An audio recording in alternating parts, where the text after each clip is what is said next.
नमस्कार दोस्तों, मैं हूं दीपक। आप सभी का स्वागत करता हूं अपने यूट्यूब चैनल पोली। आप इंजीनियरिंग से जुड़ी पाने के लिए फेसबुक, इंस्टाग्राम, टेलीग्राम से जुड़ सकते हैं। जो भी सवाल हो सीधे सीधे पूछ सकते हैं। चलिए दोस्तों, बिना देरी के हुए न्यूज़ पढ़ते हैं। तो फाइनल ईयर एग्जाम पर सुप्रीम कोर्ट में सुनवाई पूरी, मतलब कि जो भी सुनवाई था वो पूरा हो गया है।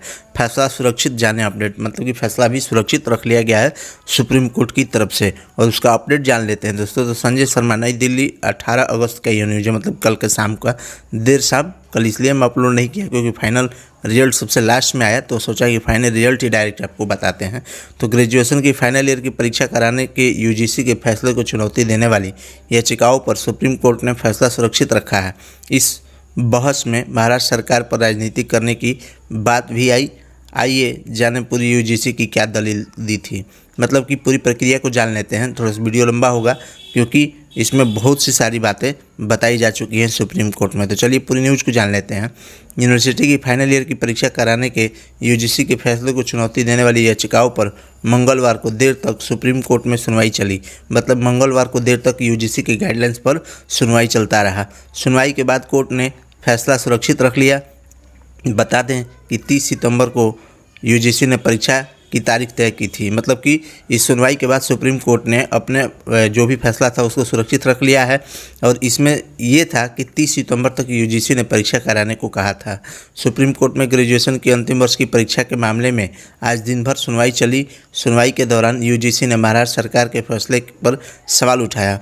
सुप्रीम कोर्ट के वकील ने कहा कि राज्य सरकार यह नहीं कह सकती कि परीक्षा आयोजित न करें। अधिक से अधिक राज्य सरकार ये कह सकती है कि परीक्षा की तारीख आगे बढ़ा दिया जाए। मतलब कि यूजीसी की तरफ से जो वकील थे उन्होंने कहा महाराष्ट्र सरकार पे ये उठाया सवाल कि ये जो है जितने भी राज्य गवर्नमेंट है वो ये कह सकती है कि परीक्षा को आगे टाल दिया जाए अगली तारीख तक। ये नहीं कह सकती हैं कि परीक्षा को रद्द किया जाए और रद्द करने के बाद बच्चों को प्रमोट कर दिया जाए।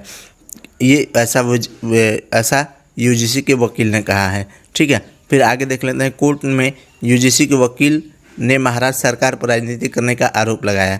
यूजीसी ने दलील दी कि विश्वविद्यालय के कुलपति को मई में महाराष्ट्र सरकार द्वारा बैठक के लिए बुलाया गया था। इस बैठक में फैसला लिया गया कि पहले और दूसरे वर्ष के छात्रों के पास किया जा सकता है, लेकिन अंतिम वर्ष की परीक्षा जरूरी है। यूजीसी के वकील ने कहा कि जब बैठक हुई थी तो उसमें हर एक विश्वविद्यालय के कुलपतियों को बुलाया गया था, और बुलाने के बाद निर्णय लिया गया कि सभी बच्चों को प्रमोट कर दिया जाए सिवाय फाइनल ईयर के। लेकिन इस पर महाराष्ट्र सरकार राजनीति कर रही है और वो अपने यहाँ के फाइनल ईयर के बच्चों को भी प्रमोट कर दिया है। ऐसा तो हम ये कहना चाहते हैं कि राजनीति के चक्कर में किसी बच्चों का, स्टूडेंट्स का, किसी छात्र का भविष्य के साथ खिलवाड़ न किया जाए, वो चाहे यूजीसी राजनीति कर रही हो या कोई सरकार। तो यहाँ देख सकते हैं आगे भी इस बैठक के बाद एक याचिका युवा सेना द्वारा दायर की जाती है।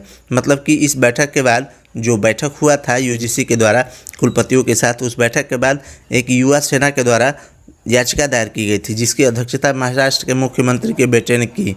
इस युवा सेना की याचिका के बाद सरकार का भी विचार बदल जाता है और वह परीक्षा के खिलाफ हो गई, जबकि राज्य सरकार को परीक्षा रद्द करने का अधिकार ही नहीं है। मतलब कि एक याचिका दायर हुआ उस कुलपतियों को बैठक के बाद। उस कुलपतियों के बैठक के बाद जो याचिका दायर हुआ, उस याचिका के अध्यक्ष जो थे वो महाराष्ट्र के मुख्यमंत्री के बेटे थे। इसके बाद महाराष्ट्र के मुख्यमंत्री का भी विचार बदल गया और वो फाइनल ईयर के बच्चों को भी प्रमोट करना चाहती है, जबकि इसका अधिकार नहीं है, ऐसा यूजीसी कह रही है।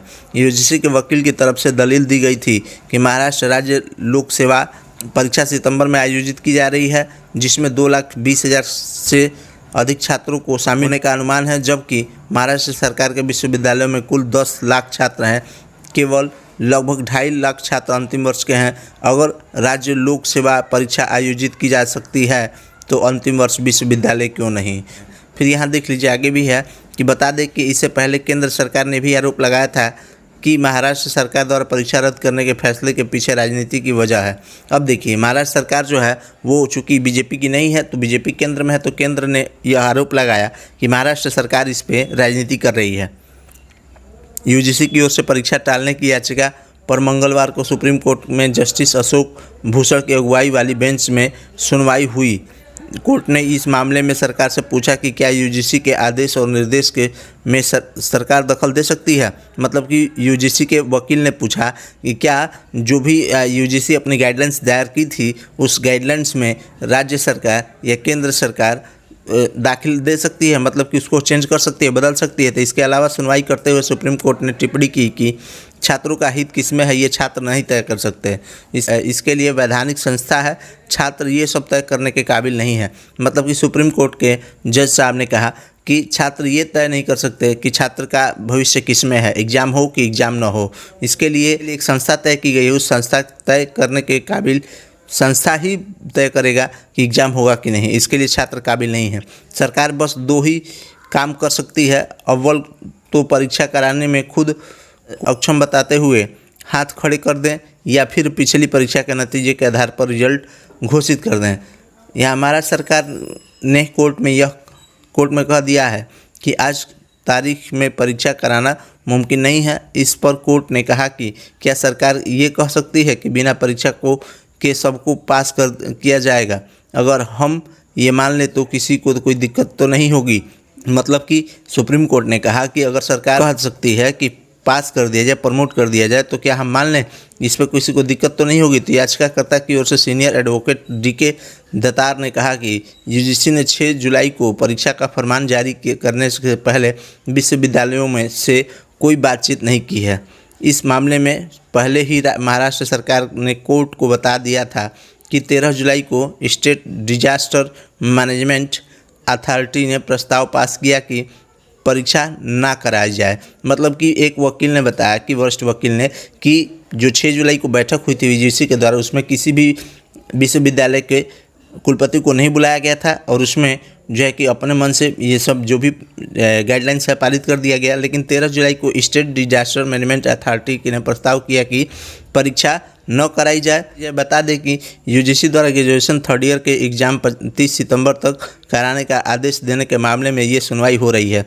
परीक्षा का विरोध कर रहे याचिकाकर्ता और छात्रों का तर्क यह है कि दिल्ली और महाराष्ट्र ने परीक्षा रद्द कर दी है। मतलब कि जो भी ये तर्क चल रहा है उस पर यह है कि दिल्ली और महाराष्ट्र ने अपने अंतिम वर्ष के छात्रों को भी परीक्षा रद्द करके प्रमोट करने का फैसला ले चुका है। बता दें कि याचिकाकर्ताओं में कोविड पॉजिटिव का एक छात्र भी शामिल है।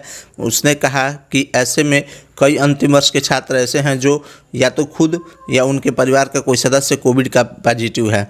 ऐसे छात्रों को 30 सितंबर 2020 तक अंतिम वर्ष की परीक्षाओं में बैठने के लिए मंजूरी करना अनुच्छेद 21 के तहत जीवन के अधिकार का खुला उल्लंघन है। मतलब कि एक छात्र ऐसा भी था उसमें याचिकाकर्ता में जो खुद कोविड-19 का पॉजिटिव शिकार था, तो उसने कहा कि ऐसे कई अंतिम वर्ष के छात्र और स्टूडेंट्स होंगे जिनके या तो कोई रिश्तेदार या घर के कोई सदस्य या खुद वो कोरोना पॉजिटिव होंगे। तो ऐसे में एक अनुच्छेद 21 के तहत जीवन के अधिकार का खुला उल्लंघन है। देश भर के विभिन्न विश्वविद्यालयों के करीब 31 छात्रों ने सुप्रीम कोर्ट में याचिका देकर यूजीसी द्वारा 6 जुलाई की जारी गाइडलाइंस को संबोधित करने को रद्द करने की मांग की थी। मतलब कि जो 6 जुलाई को यूजीसी गाइडलाइंस आया था उसको 31 छात्रों ने सुप्रीम कोर्ट में रद्द करने की मांग की थी। यूजीसी ने अपनी संबोधित गाइडलाइन में देश के सभी विश्वविद्यालयों से कहा कि वे फाइनल ईयर की परीक्षाएं 30 सितंबर से पहले करा लें।